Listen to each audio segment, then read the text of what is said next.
नमस्कार दोस्तों, welcome two mission competition. मैं राहुल गुप्ता। सो फ्रेंड्स, आज से हम एक नया इनिशिएटिव स्टार्ट कर रहे हैं। आज से हम टारगेट बिहार दरोगा 2021 कर रहे हैं और उसके लिए हम क्रैश कोर्स स्टार्ट कर रहे हैं। बिल्कुल ही फ्री क्रैश कोर्स आप लोगों के लिए। और ये जो हमारा जो इसमें हम बुक चलाएंगे वो होगा महेश कुमार वर्णमाल का वन लाइनर। आप यहाँ देख सकते हैं वन लाइनर ये बुक होगा जो कि महेश कुमार वर्णमाल सर का है। ठीक है, आप यहाँ देख सकते हो महेश कुमार वर्णमाल का है और ये बिल्कुल ही एनसीईआरटी के ऊपर पूरा बेस्ड है।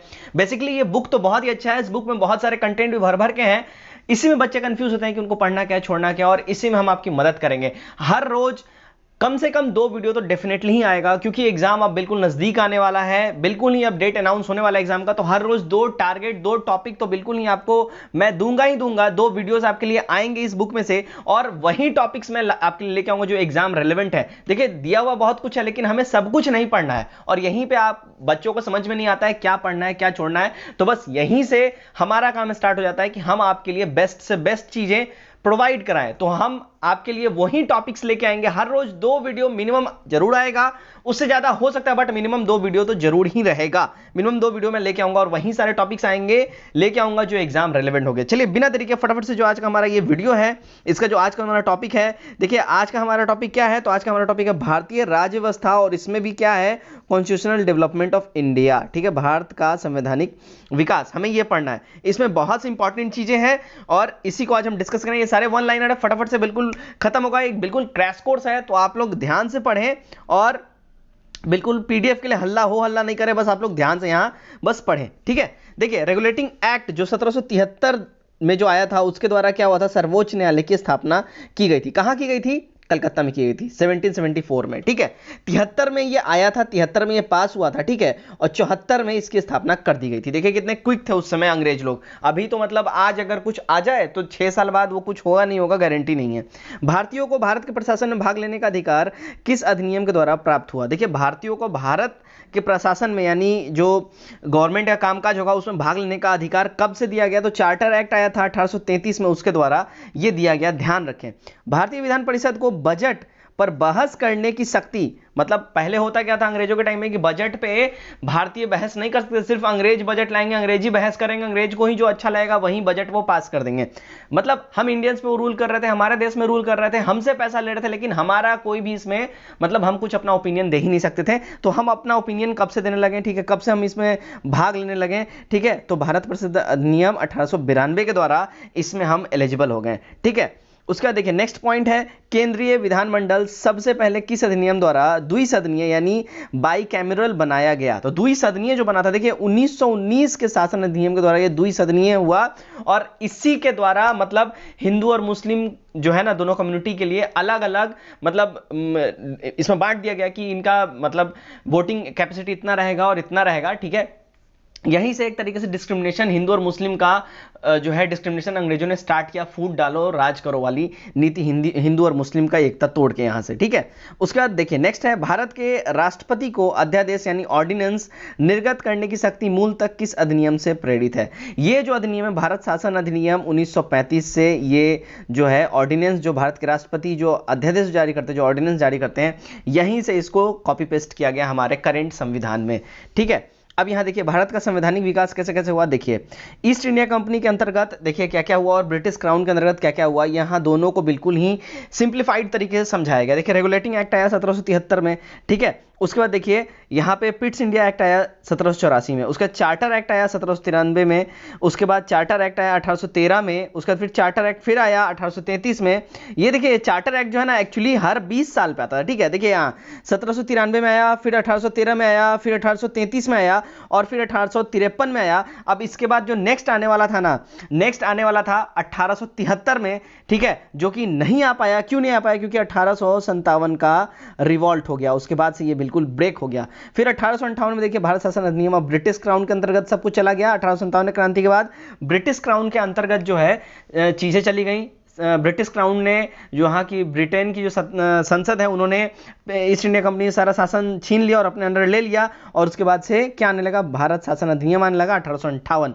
उसके बाद सेकंड आया भारत शासन अधिनियम 1861, फिर यहाँ भारत परिषद अधिनियम 1861, यहाँ फिर भारत परिषद अधिनियम 1892 आया। देन आफ्टर भारत परिषद अधिनियम 1909 आया, और भारत शासन अधिनियम फिर आया उसके बाद 1919 में, फिर भारत शासन अधिनियम 1935, इसको तो मिनी कॉन्स्टिट्यूशन भी बोला जाता है क्योंकि बहुत सारी चीजें आज भी हमारे करंट कॉन्स्टिट्यूशन में यहीं से उठाई गई हैं। फिर यहाँ क्या आया, भारत स्वतंत्रता अधिनियम 1947, जिसके तहत हम मतलब कैसे हमारे सारे इंडिया और पाकिस्तान का डिवीजन होगा, कैसे कैसे क्या क्या होगा, अंग्रेज कैसे क्या बना के जाएंगे, वो इन सब चीजों में कहा गया था।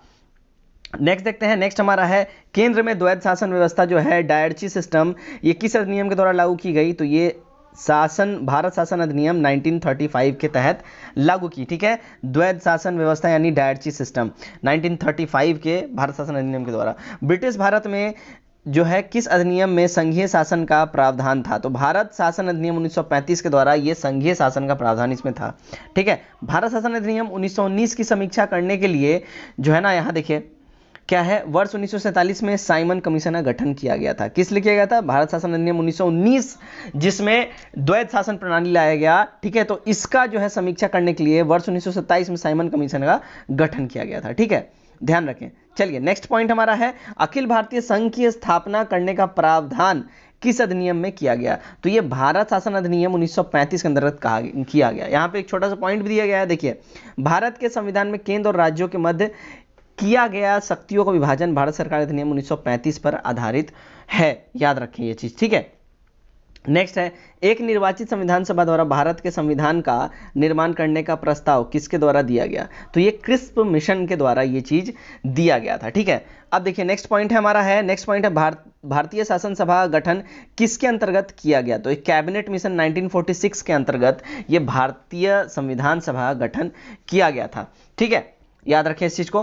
कैबिनेट मिशन द्वारा प्रस्तुत योजना के अनुसार संविधान सभा में प्रांतों के प्रतिनिधित्व के निर्वाचन किस अनुपात में था, तो देखिए 10 लाख की जनसंख्या पर एक सदस्य निर्वाचित होगा, ये उस समय प्रावधान किया गया था। 10 लाख, अगर किसी एरिया का 10 लाख का जनसंख्या, मान लो मुजफ्फरपुर का 10 लाख का जनसंख्या है, तो यहां से एक जो है सदस्य निर्वाचित होगा।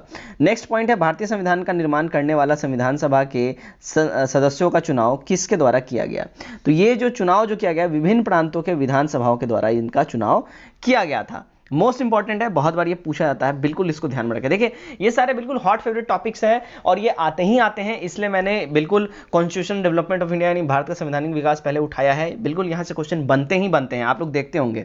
ठीक है, अब देखिए अंतिम सरकार थी 1946 में, इसके विभाग और उनके सदस्य जो है यहाँ पे ये भी देख लें हम। देखिए सदस्य की बात करें तो जवाहरलाल नेहरू थे, किसके धारित जो इनका विभाग कौन कौन सा था, तो ये राष्ट्रमंडल संबंध तथा विदेशी मामले के ये जो है सदस्य थे यानी अध्यक्ष थे। ठीक है, उसका सेकंड है सरदार वल्लभ भाई पटेल, इनके पास कौन सा विभाग था, तो ये गृह विभाग था इनके पास, और सूचना एवं प्रसारण मंत्रालय इनके पास ये था, ये उसके अध्यक्ष थे। ठीक है, डॉक्टर राजेंद्र प्रसाद की बात करें तो ये खाद्य एवं कृषि के थे।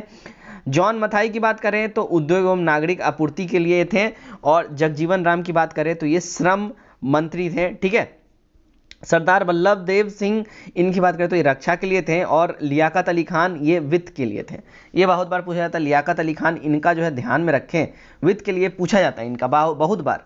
सी राजगोपालाचारी ये तो हॉट फेवरेट है, पता नहीं क्यों एग्जामिनर इनका पूछता ही पूछता है, शिक्षा और कला के लिए। ठीक है, ये एजुकेशन और आर्ट के लिए सी राजगोपालाचारी उसमें ये अध्यक्ष थे। ठीक है, ध्यान रखें इस चीज को। चलिए नेक्स्ट पॉइंट है हमारा, भारत की संविधान सभा की पहली बैठक कब हुई थी, ये देखिए मोस्ट इंपॉर्टेंट डेट है, इसको ध्यान रखें। 9 दिसंबर 1946 को भारतीय संविधान सभा का पहला बैठक हुआ था। 9 दिसंबर याद रखें, 9 दिसंबर 1946, ये ईयर तो याद रहेगा बट डेट डेफिनेटली याद रखें, 9 दिसंबर। ठीक है, भारतीय संविधान का प्रथम प्रारूप जो है ड्राफ्ट सर BN राव द्वारा तैयार किया गया था, ये बहुत बार पूछा जाता है। ठीक है, सर BN राव द्वारा पहला जो है प्रारूप जो है ड्राफ्ट जो है ये सर BN राव द्वारा तैयार किया गया था। विधानसभा का स्थायी अध्यक्ष परमानेंट जो चेयरमैन उस समय चुना गया था, कौन चुना गया था, तो राजेंद्र प्रसाद चुने गए थे। ठीक है, संविधान सभा में पंडित नेहरू द्वारा उद्देश्य प्रस्ताव कब प्रस्तुत किया गया था, तो वो 13 दिसंबर 1946 में प्रस्तुत किया गया था। देखिए नेहरू द्वारा प्रस्तुत उद्देश्य प्रस्ताव जो है, नेहरू द्वारा प्रस्तुत उद्देश्य प्रस्ताव संविधान सभा के में कब स्वीकृत हुआ था, तो संविधान सभा में नेहरू द्वारा प्रस्ताव जो है प्रस्तुत उद्देश्य प्रस्ताव जो है स्वीकृत हुआ था 22 जनवरी 1947 को, ध्यान में रखें। ठीक है, भारतीय संविधान के निर्माण काल में संविधान सभा के कुल कितने अधिवेशन हुए थे? तो कुल जो अधिवेशन हुए थे टोटल हुए थे 12। ध्यान रखें इस चीज को, कुल 12 अधिवेशन हुए थे, कुल 12 सिटिंग्स में ये सारी बातें तय हुई थी। भारतीय संविधान के निर्माण में संविधान सभा को कितना समय लगा? तो याद रखिए, तो बिल्कुल डेफिनेटली आपको याद होना चाहिए, रटा होना चाहिए, 2 साल 11 महीना और 18 दिन का समय भारतीय संविधान सभा को भारतीय संविधान के निर्माण में लगा था। नेक्स्ट पॉइंट, भारतीय संविधान सभा के संवैधानिक सलाहकार कौन थे? तो सर BN राव इनके संवैधानिक सलाहकार थे। भारत की संविधान सभा ने वर्तमान रूप में राष्ट्रीय ध्वज को कब अपनाया था? तो जो अभी हमारा जो राष्ट्रीय ध्वज है, तो इसका ये जो संविधान सभा द्वारा जो अपनाया गया था, ये 22 जुलाई 1947 को अपनाया गया था।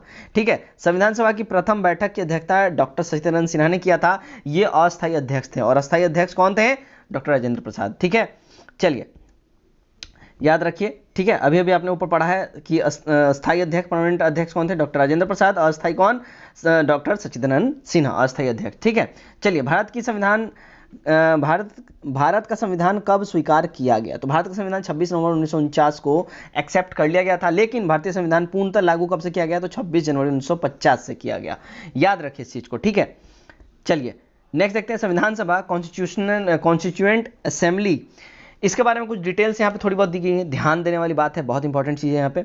9 दिसंबर 1946 को संविधान सभा की प्रथम बैठक हुई थी। ठीक है, जिसमें डॉक्टर सच्चिदानंद सिन्हा को अस्थायी अध्यक्ष तथा 11 दिसंबर 1946 को डॉक्टर राजेंद्र प्रसाद को स्थायी अध्यक्ष चुना गया था। संविधान निर्माण का जो प्रारंभ 13 दिसंबर 1946 को पंडित जवाहरलाल नेहरू द्वारा प्रस्तुत उद्देश्य प्रस्ताव ऑब्जेक्टिव रेजोल्यूशन में हुआ, जिसे 22 जनवरी 1947 को सर्वसम्मति से स्वीकार कर लिया गया। ठीक है, 26 नवंबर 1949 को भारतीय जो संविधान सभा है, ठीक है, भारतीय संविधान जो है इसको अंगीकृत इसने किया, यानी अडॉप्ट कर लिया, जबकि 26 जनवरी 1950 को इसको पूर्णतः लागू किया गया, यानी एग्जीक्यूट किया गया।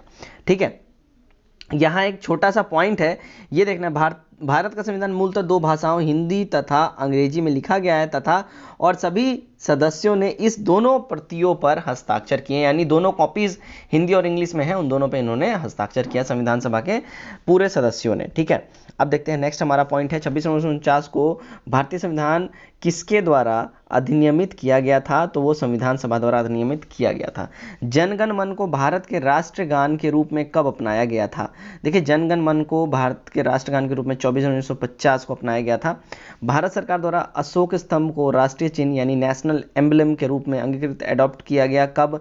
तो 26 जनवरी 1950 को इसको एडॉप्ट किया गया था। ठीक है, संविधान सभा के सलाहकार समिति यानी एडवाइजरी कमेटी के अध्यक्ष सरदार वल्लभ भाई पटेल थे। ठीक है, याद रखें, सलाहकार समिति की बात हो रही है, सलाहकार समिति यानी एडवाइजरी कमेटी के अध्यक्ष कौन थे? सरदार वल्लभ भाई पटेल थे। संविधान सभा की झंडा समिति, ठीक है, फ्लैग कमेटी, ये बहुत बार पूछा गया है, झंडा समिति के अध्यक्ष कौन थे? डॉक्टर राजेंद्र प्रसाद थे, झंडा समिति के अध्यक्ष। ठीक है, अब देखिए प्रमुख समिति एवं उनके अध्यक्ष की यहाँ पे बात की जा रही है। संघ शक्ति समिति, इसके अध्यक्ष कौन थे? तो पंडित जवाहरलाल नेहरू थे। ठीक, संघीय संविधान समिति के अध्यक्ष कौन? तो इसके पंडित जवाहरलाल नेहरू, ये भी हैं। प्रांतीय संविधान सभा के अध्यक्ष कौन? तो सरदार वल्लभ भाई पटेल। प्रारूप समिति के अध्यक्ष कौन? तो डॉक्टर भीमराव अंबेडकर। ठीक है, मौलिक अधिकार एवं अल्पसंख्यक संबंधी परामर्श समिति जो है, इसके अध्यक्ष कौन? तो सरदार वल्लभ भाई पटेल। ठीक है, ध्यान रखिए, प्रांतीय संविधान समिति और अल्पसंख्यक और मौलिक अधिकार, ये दोनों जो है सरदार पटेल हो जाएंगे, मोस्ट इंपॉर्टेंट है। ठीक, चलिए प्रक्रिया नियम समिति, ये डॉक्टर राजेंद्र प्रसाद थे प्रक्रिया नियम समिति के। और राज्यों के लिए समिति की बात करें तो पंडित जवाहरलाल नेहरू थे राज्यों के लिए समिति के। ठीक है, संचालन समिति के अध्यक्ष कौन थे? डॉक्टर राजेंद्र प्रसाद। ठीक, चलिए नेक्स्ट हम देखते हैं, बढ़ते हैं। तो संविधान सभा के कार्यों के संबंधित समिति के अध्यक्ष कौन थे?